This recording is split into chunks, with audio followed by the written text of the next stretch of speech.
So hey guys, কেমন আছো সবাই? আশা করি ভালো আছো। তো আজকের এই ভিডিওতে আমরা 25-21 এর 18তম পর্ব সম্পর্কে জানবো এবং এর আগের পর্বের লিঙ্ক ডিসক্রিপশন বক্সে দেওয়া রয়েছে। যারা দেখোনি তারা অবশ্যই দেখে নিও। তো গাইস, এই পর্ব শুরু হয় সেখান থেকে, যেখান থেকে মূলত এর আগের পর্ব শেষ হয়েছিল। তো আমরা দেখি এরা চারজন মিলে তৈরি তো হয়ে আছে, কারণ তারা যাবে স্কুল ট্রিপে। একটু পর সেখানে ইজিন আসে তার কার নিয়ে। আর যখন দেখে এই বাচ্চাগুলো এমন এমন ড্রেস পরছে, সাথে আবার কোন আমলের কোন চশমা যে এরা পরছে, এসব দেখে ইজিন তো শকড। আরে ভাই, এরা এগুলো কি পরছে? তাই ট্রিপ বাতিল বলে যায় সে চলে।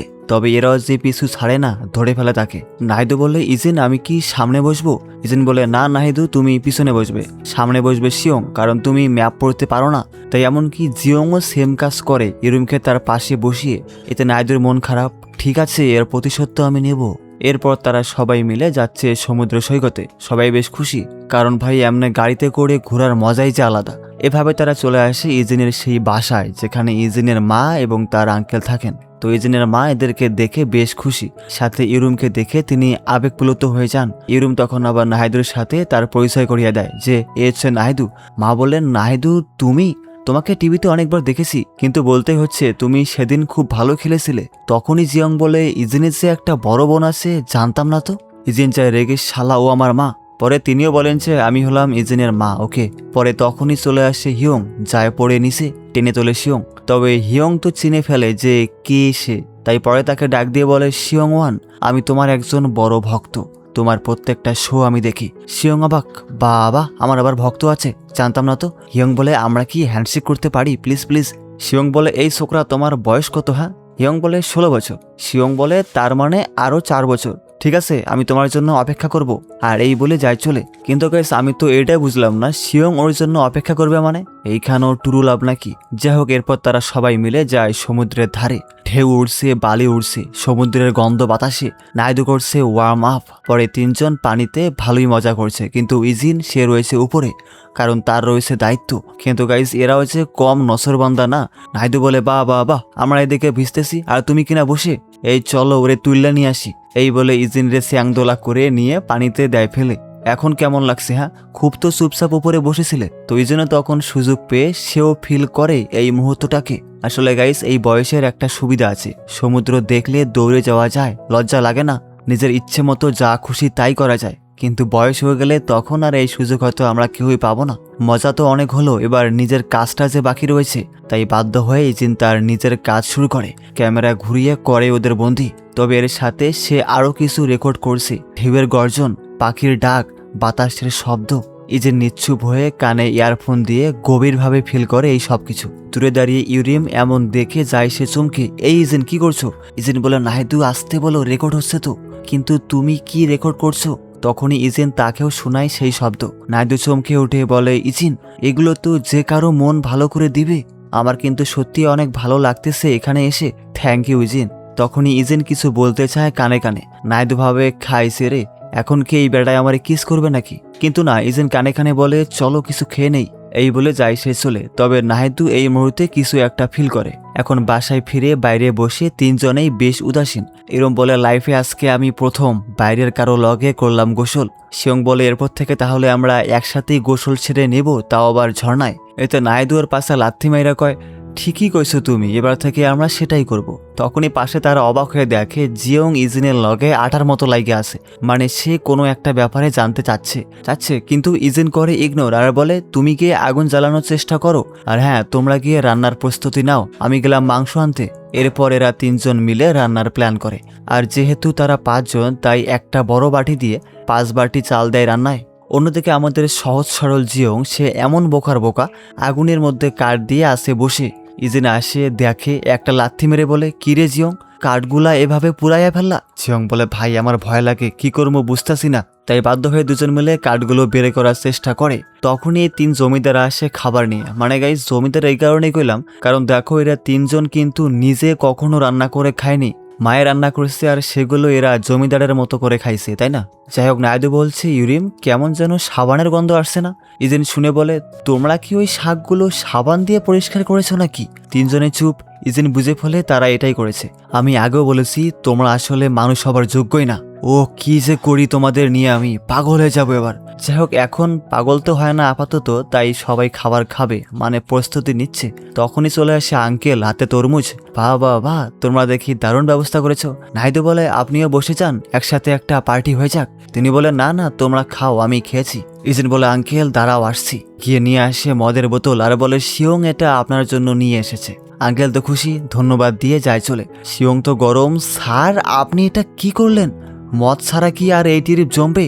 এরপর তারা সবাই বাসায় ফোন দিয়ে কথা বলে যে তারা এখানে পৌঁছে গেছে এবং ভালো আছে। ইজিন তো বসে তরমুজ কাটছে। এখন জিওং তার মায়ের সাথে কথা বলে, তা আবার লাউড স্পিকারে। তো কিসের বলবে, বাবা তুই ভালো আছিস তো, কোনো সমস্যা হচ্ছে না তো? কিন্তু তিনি এরকম কিছু না বলে উল্টো বকাবকি শুরু করেন। হ্যাঁ, তুই একটা কাজও ঠিক মতো করতে পারিস না, রেজাল্ট এত খারাপ হলো কেন? তুই আমাকে আর কত নিচে নামাইতে চাস বল? জিওং বলে মা আমি সামনে আরো ভালো করার চেষ্টা করব। তো এরকম আরো বেশ কিছু কথা হয়। তবে তার মায়ের এইসব কথা এরা সবাই শুনে হয়ে যায় নিস্তব্ধ। পরে সবাই যখন একসাথে বসে তরমুজ খাচ্ছে তখনই শিওং রেগে বলে, আব্বে তোমার এই স্পিকারে ফোন রাখতে বলছে কে? হ্যাঁ? জিওং বলে হ্যাঁ, এটা আমার করা ঠিক হয়নি আসলেই। ইরুম বলে জিওং তোমার বাবা মায়ের কি ডিভোর্স হয়েছে? জিওং বলে হ্যাঁ, শুনেছি যে বাবা এবং দাদি আমাকে না দেওয়ার জন্য জোর করেছিল, কিন্তু মা তিনি আমাকে নিজের সাথে নিয়ে আসেন। ইরুম বলে সত্যি বলতে প্রতিটা পরিবারে একটা করে নিজস্ব গল্প আছে, এবং তোমরা নিশ্চয়ই এটাও জানো যে আমরা ঋণের জন্য জামিন ছিলাম, অনেক ঝামেলা পোহাতে হয়েছিল আমাদের। নাইদু বলে তবুও তোমার পরিবার খুব খুশি মনে হচ্ছে, আর তুমি তো তোমার বাবার খুব কাছের মানুষ। এদিকে আমারও তো বাবাই নেই, মারা গেছেন। সবাই অবাক হয়ে তাকায়। নাইদু বলে ও বুঝতে পারছি, আসলে এই কথা তো আমি কাউকে বলি নেই আজ অব্দি। চিয়ং বলে তোমার বাবা কবে মারা গেছেন? আমি যখন ছোট ছিলাম তখন। সাথে নাহিদু আরও বেশ কিছু কথা বলে তার বাবার সম্পর্কে। এরপরে জিওং, ইউরিম আর নাহিদু তরমুজ মুখে নিয়ে করছে মজা, এবং তারা যথেষ্ট হ্যাপি। ইজিন বলে শিওং তুমিও যাও, গিয়ে মজা করো। শিওং বলে ছাড়, আপনি জানেন আমাকে সবসময় খুশি রাখতে জিওং এর ভূমিকা অনেক, আমি ওর সাথে থাকলেই খুশি থাকি, ফলে ওর কারণেই আমাকে এই সমুদ্রেও আসতে হয়েছে। সে যে ভারী অদ্ভুত। জিওং বলে শিওং একটু পর সূর্যাস্ত হবে, চলো যাই। তাই সবাই মিলে সমুদ্রের ধারে গিয়ে দারুণ কিছু মুহূর্ত কাটায় একসাথে, এবং এখানে তারা সবাই এত বেশি খুশি ছিল যে তারা তাদের লাইফে হয়তো এরকম সময় কখনো কাটায়নি। জিওং তখন সেই মুহূর্তের কিছু ছবিও ক্যাপচার করে। একটু পর সূর্যাস্ত হলে চারজন সমুদ্রের কিনারে বসে প্রকৃতিকে অনুভব করছে। শিওং বলে ইয়ার, এরকম জিনিস দেখলে আমি পুরাই আবেগপ্লুত হয়ে যাই। ইস, যদি এরকমটা কিনতে পারতাম। জিওং বলে তোমার কাছে কত আছে? শিওং বলে এই ধরো প্রায় 20,000 ওনের মতো। নাইদু আর ইজিন বলে আমারগুলা আমার মা ইউজ করে। ইউরুম বলে ইজিন তুমি ধনী ছিলে তাই কথার মাঝে ঢুকবে না। তখন ইজিনও বলে দেউলিয়া হওয়া কি এতে সামিল হয় না? শিওং বলে সে আর ধনী নয়, তার কাছে এখন টাকা নেই। নাইদু বলে তার মানে সব মিলিয়ে দেখা যাচ্ছে যে আমরা কেউই এই আকাশ কিনতে পারবো না, আমাদের সেই সামর্থ্য নেই, কিন্তু আমরা একটা জিনিস কিনতে পারি, গ্রীষ্মকাল। এটা আমরা সহজেই কিনতে পারবো। শিওং বলে তুমি কি গ্রীষ্ম কিনতে চাও? নাইদু বলে হ্যাঁ, আমরা এই গ্রীষ্মের মাস্টার হয়ে উঠবো, অনেক মজা করব, তাহলে এই গ্রীষ্মকাল হবে শুধুই আমাদের। ইউরুম বলে বাহ, এটা তো রোমান্টিক। কিন্তু জিওং বলে উফ, এটা তো আমার স্টাইল না। শিওং চিল্লায় বলে এই গ্রীষ্ম তুমি যে আমার। জিওংও তখন তার কপি করে, আর এভাবেই তারা এখানে দারুণ কিছু সময় কাটায়, যেগুলো আসলে ভোলার মতোই না। তবে নাহিদু ইজিনরে বলে ইজিন, কেন আমার বারবার মনে হচ্ছে যে এই মুহূর্তগুলো চিরকাল স্থায়ী থাকবে? ইজিন বলে হ্যাঁ, হতেও পারে। আর তখনই গাইস আমাদের বর্তমানে নিয়ে আসা হয়, যেখানে নাহিদু তার মেয়েকে নিয়ে যাচ্ছে হসপিটালে। মিনছে বলে মা আমরা কি ট্রিপে যেতে পারি না? আমার ছুটি শীঘ্রই শেষ হয়ে যাবে। নাহিদু বলে কি বলছো, এমন পরিস্থিতিতে? মোটেও না, যেভাবে আসো সেভাবেই থাকো।